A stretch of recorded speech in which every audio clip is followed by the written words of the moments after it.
ഇന്നും അയാളിൽ നിന്ന് ഭാഗ്യം കൊണ്ടാണ് ഞാൻ രക്ഷപ്പെട്ടത്. ഈ നഗരത്തിൽ അയാൾ എന്തിനായിരിക്കും വന്നത്? എന്നെ തേടി തന്നെയാകുമോ?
സ്വിച്ച് ബോർഡ് ഒന്ന് നോക്ക്.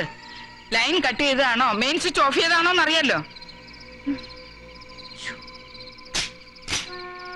എന്റെ പനച്ചുമൂട്ടി ഭഗവതി വടിയായെന്നാ തോന്നുന്നത്. അയ്യോ, കരുന്നക്കെടുത്ത് വളയ്ക്കാതെ. വക്കീലേ, പോലീസിന് ഫോൺ ചെയ്.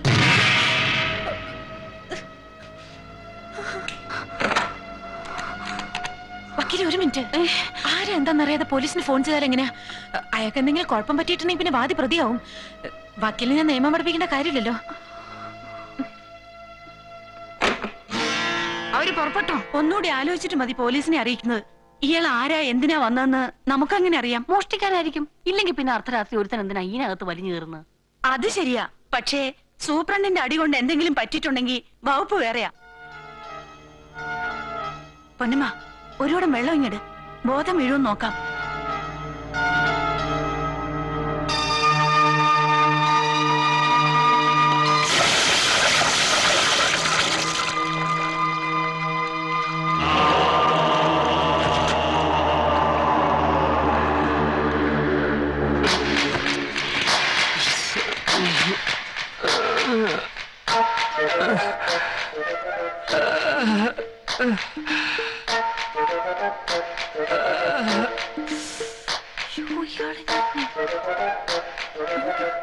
ഞാനിത് എവിടെയാ? നരകത്തി. പെണ്ണുങ്ങൾ മാത്രം താമസിക്കുന്ന സ്ഥലത്ത് പാതിരായ്ക്ക് വലിഞ്ഞു കയറിയിട്ട് എവിടെയാണെന്നോ? എവിടെയാണെന്ന് എനിക്ക് അറിഞ്ഞുകൂടോ? ഡോ, വാ തുറന്ന് കാര്യം പറയടോ. താൻ ആരാ? പറയടോ. പറയാൻ മെനക്കെടുണ്ടാക്കാതെ. താൻ ആരാ? ഇക്രു. ആന്റിമാര് പറ, ഞാനിത് എവിടെയാ?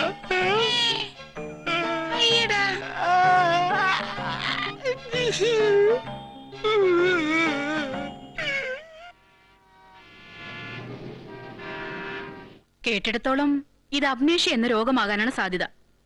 ചിലപ്പോ വീഴ്ചയിലോ അപകടത്തിലോ പെട്ട് ഒരാളുടെ ഓർമ്മ മുഴുവൻ നശിക്കുന്നത് അപൂർവമായി സംഭവിക്കാറുണ്ട്. പക്ഷെ ഡോക്ടർ, ഇതൊരു 3-4 വയസ്സ് വരെയുള്ള കാര്യങ്ങൾ ഓർമ്മയുണ്ടെന്നാ തോന്നുന്നത്. That's very strange. ഒരു ഗൈനക്കോളജിസ്റ്റ് എന്ന നിലയിൽ ഞാൻ ഇതിനെക്കുറിച്ച് എന്ത് അഭിപ്രായം പറയാനാണ്? Better consult A neuro surgeon. ആട്ടെ, നാൻസിയുടെ ആരാ ഈ പേഷ്യന്റ്? എന്റെ ഒരു കൂട്ടുകാരിയുടെ ചിറ്റമ്മ. Twinkle, twinkle, little star, how I wonder what you are. Up, up, up, the birds so high, like ഏതാവതൊന്ന് പറഞ്ഞു തൊലയ്ക്കെന്റെ പോസ്റ്റേ. നിങ്ങളൊന്ന് ഡിസ്റ്റർബ് ചെയ്യാതിരി, ഞാനൊന്ന് ആലോചിക്കട്ടെ. എന്റെ അഭിപ്രായത്തിൽ ഒന്നിൽ ഇതാ അമ്പിയെ പോലെ മന്ദബുദ്ധിയ, അല്ലേനാ പൈത്യന്താ. ഇന്നലെ രാത്രി തൊട്ടേ ഞാൻ പറയുന്നതാണ് ഇതിനു മുമ്പ് ഇയാളെ എവിടെയോ കണ്ടിട്ടുണ്ടെന്ന്. പക്ഷെ അത് എവിടെ വെച്ചാണെന്നുള്ളതാണ് പിടികിട്ടാത്തത്. ഇനി ഒരു പക്ഷേ പോസ്റ്റ് എവിടെയെങ്കിലും കത്ത് കൊടുക്കാൻ പോയപ്പോ കണ്ടിട്ടുണ്ടോ? ആ കിട്ടിപ്പോയി. Excuse me, madam. 5 days back, I sent a letter to Delhi by speed post. The addressee informed me that the letter has not reached him. If it does not cause any inconvenience, please remove this speed post board and put slow post. Thank you. എന്റെ ഇത്രയും കാലത്തെ postal ലൈഫിനിടയിൽ സ്ത്രീകളോട് ഇത്രയും മാന്യമായി പരാതി പറയുന്ന ഒരു വ്യക്തി ഇതിനു മുമ്പ് ഞാൻ കണ്ടിട്ടില്ല, അതും ഇംഗ്ലീഷിൽ. അപ്പടിയാനാ പോസ്റ്റ് ഓഫീസിൽ തിരക്കേടെ അഡ്രസ് കിടക്കുമേ. വിവരക്കേട് പറയാതെ എന്റെ സൂപ്രണ്ടേ, കത്തയക്കുന്നവരുടെ ഡീറ്റെയിൽസ് ഞങ്ങളുടെ ഡിപ്പാർട്ട്മെന്റ് സൂക്ഷിക്കാറില്ല. ഇയാൾ ഇത്ര വലിയ മാന്യനായിരുന്നെങ്കിൽ പാതിരേക്ക് ഇങ്ങോട്ട് എഴുന്നള്ളി വന്നെന്തിനാ? അതന്നെ. അതൊന്നും എനിക്കറിയില്ല. ഇനി വന്നത് എന്തിനായാലും സൂപ്രണ്ടിന്റെ അടി കറക്റ്റ് ആയിട്ട് മർമ്മത്ത് കൊണ്ടതുകൊണ്ടാണ് ഇയാൾ ഇങ്ങനെ ആയെന്നുള്ളത് ഉറപ്പ്. അപ്പടി ചൊല്ലാതെ.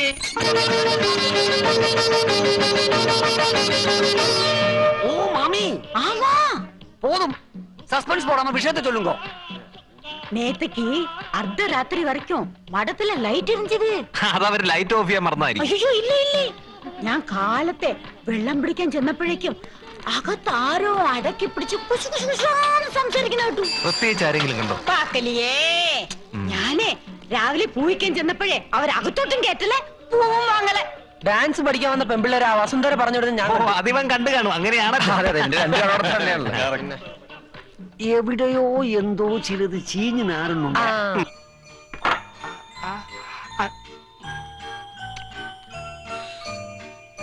ഇനി വേണം, എന്തോ ഇനിയും വേണം ആന്റി. 4 വയസ്സിന്റെ ബുദ്ധിയെ ഉള്ളെങ്കിൽ 40 വയസ്സിന്റെ ആക്രാന്തമാ. പിന്നെ ആ ശനിയെ ചികിത്സിച്ച് ഭേദാക്കാൻ നനച്ച് നിങ്ങളെ പറഞ്ഞാൽ മതിയല്ലോ. ഇന്നലെ രാത്രി തന്നെ എപ്പിടിയാവത് ഇറക്കി വിടേണ്ടതായിരുന്നു. നീതിന്യായം പഠിച്ചൊരു കൂടണ്ടായതിന്റെ കുഴപ്പമായതൊക്കെ. നീ ഇങ്ങനെ കോടതിയിൽ മുടന്തന്യായങ്ങൾ വിളമ്പുന്നതുകൊണ്ടാ കേസെല്ലാം നിന്റെ അയാള് ജയിച്ചോണ്ട് പോണത്. പോലീസിൽ അറിയിക്കാൻ ഞാൻ ഒരുക്കാം. പക്ഷേ പിന്നെ കോടതി കയറേണ്ടി വന്ന അപ്പോൾ ആരും ഒന്നും പറയരുത്. അല്ലേ, മോഷ്ടിക്കാൻ വന്നവനെ ഞാനൊന്ന് തല്ലി, അവൻ ബോധം കെട്ടുപോയി. അതൊക്കെല്ലേ എന്ത് ശിക്ഷ വരാനാ? ആഹാ, മോഷ്ടിക്കാനാ വന്നെന്നുള്ളതിന് എന്താ സൂപ്രണ്ട് തെളിവ്? അതെ, ഈ കോടതിയും പോലീസ് എന്നൊക്കെ പറയുന്നതേ ആടിനെ പട്ടിയാക്കുന്ന വർഗമാ. പൂർവകാമുകനെ സൂപ്രണ്ട് മനഃപൂർവ്വം വിളിച്ചു വരുത്തി തലക്കടിച്ച് വൈരാഗ്യം തീർത്തതാണ് എന്നാ എന്ന് തെളിവുണ്ടാക്കാൻ വലിയ പാടൊന്നുമില്ല.